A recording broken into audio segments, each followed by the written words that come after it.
I never thought I'd be in this position, sitting here in my expansive office, watching through the one-way glass, as my sister Sarah nervously adjusts her blazer in the waiting room. The same sister who destroyed my career 2 months ago with a web of lies. Life has a funny way of coming full circle. Let me start from the beginning. I'm Emma, 32 years old, and until recently, I was the senior marketing director at Stellar Innovations, one of the biggest tech firms in the city. I worked there for 8 years, climbing the corporate ladder through dedication and hard work. Unlike my sister Sarah, who bounced between jobs like they were dating prospects, I believed in building something lasting. Our relationship wasn't always strained. Growing up, we were close despite being different as night and day. Sarah was the social butterfly, the life of every party, while I preferred staying in with a good book or working on my business plans. Our parents always said we complemented each other perfectly, but things changed when we both entered the corporate world. I still remember the day Sarah called me, sobbing about losing another job. "Emma, please, I need your help. You're at such a great company. Can't you put in a word for me?" Despite my better judgment, I agreed. After all, she was my sister, and everyone deserves a second chance, right? I spoke with HR and managed to get her an entry-level position in our customer service department. "Thank you, sis. I promise I won't let you down," she said, hugging me tightly. For the first few months, everything seemed perfect. Sarah was punctual, professional, and actually good at her job. My colleagues complimented me on recommending her. I started to think maybe she had finally found her place. But then came the promotion. I had been working on a massive project for months. A complete overhaul of our marketing strategy that would potentially double our market share. The presentation to the board was scheduled for next week, and I was putting in extra hours to perfect every detail. The promotion to vice president of marketing was practically guaranteed if I nailed this. That's when things started getting weird. Files went missing from my computer. Crucial spreadsheets somehow got corrupted. My presentation drafts disappeared. At first, I thought it was just technical issues, but then I noticed Sarah staying late at the office, always finding reasons to be around my department. The day before my presentation, I got called into the CEO's office. Mr. Richardson, my mentor of 8 years, couldn't even look me in the eye. "Emma, we need to talk about some serious allegations that have come to light," he began, his voice heavy. "Several employees have reported seeing you taking company information and sending it to our competitors." My heart stopped. "What? That's absolutely not true. I would never dash." He held up his hand. "We have evidence, Emma. Emails from your account, screenshots of confidential data transfers. And," he paused, looking pained, "your sister came forward with proof that you asked her to help cover your tracks." The room started spinning. "Sarah, my own sister had set me up? You're fired." Mr. Richardson's voice boomed across the office. "Clear out your desk immediately. Security will escort you out." As I walked through the office in a daze, carrying my box of personal items, I saw Sarah standing by her desk. Our eyes met, and for a moment, I caught a glimpse of something in her expression. Was it guilt? But then she quickly looked away, chatting and laughing with her coworkers as if nothing had happened. That night, I got a text from her. "I'm sorry, Em, but that promotion should have been open to everyone. You can't expect things to always go your way just because you've been there longer."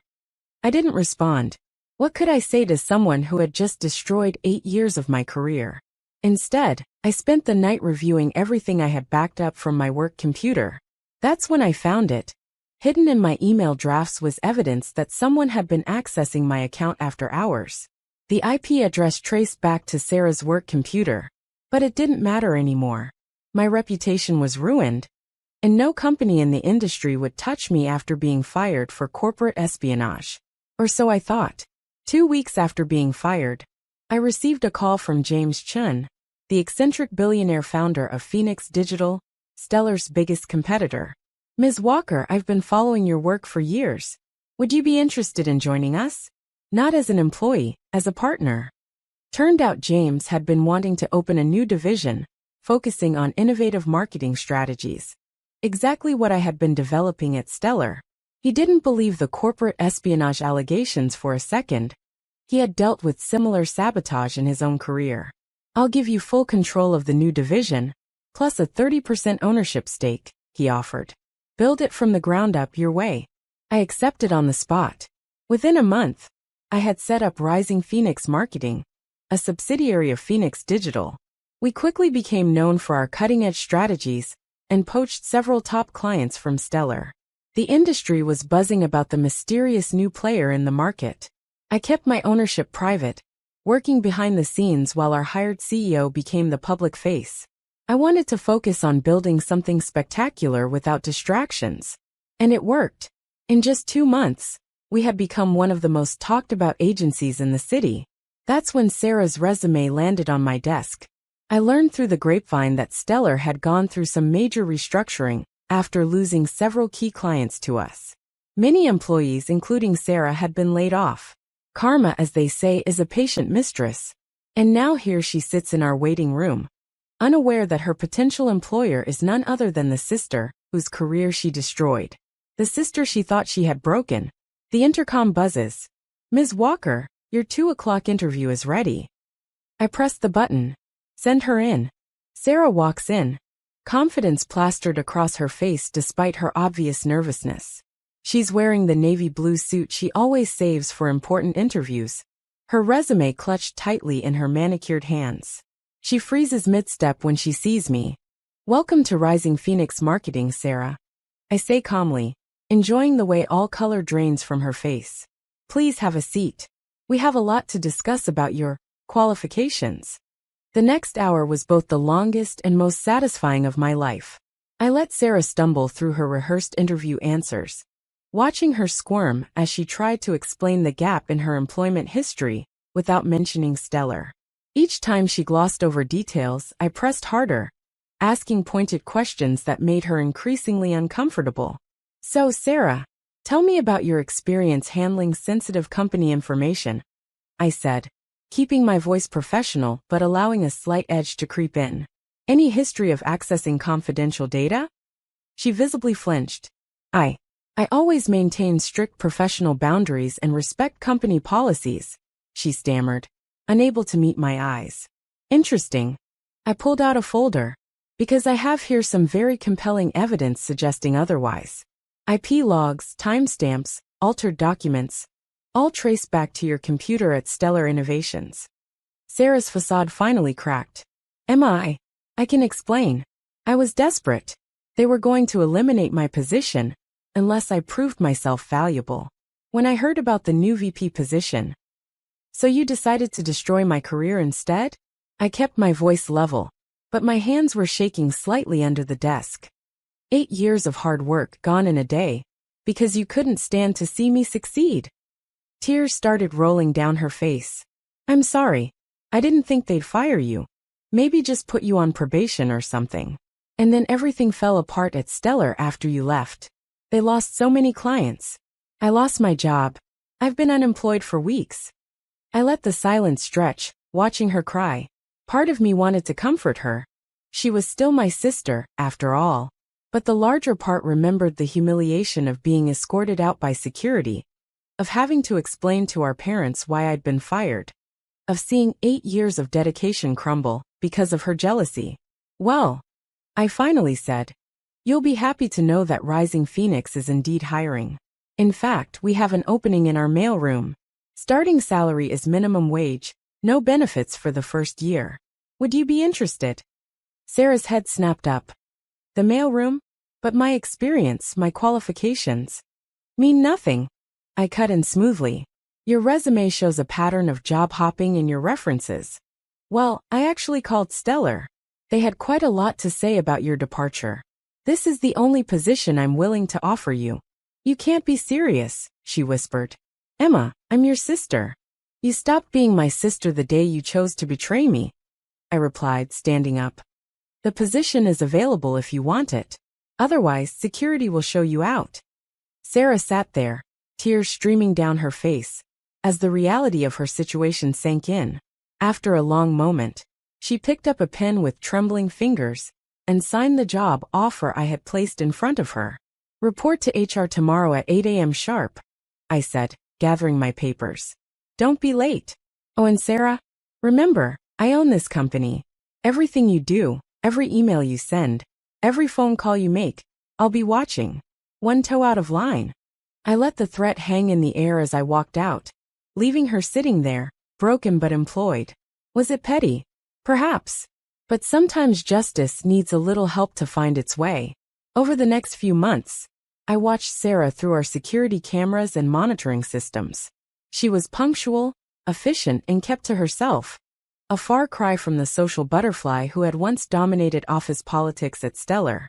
Every morning, she sorted mail with mechanical precision, head down, avoiding eye contact with everyone. Our parents called several times, trying to mediate. Emma, she's suffering, Mom pleaded.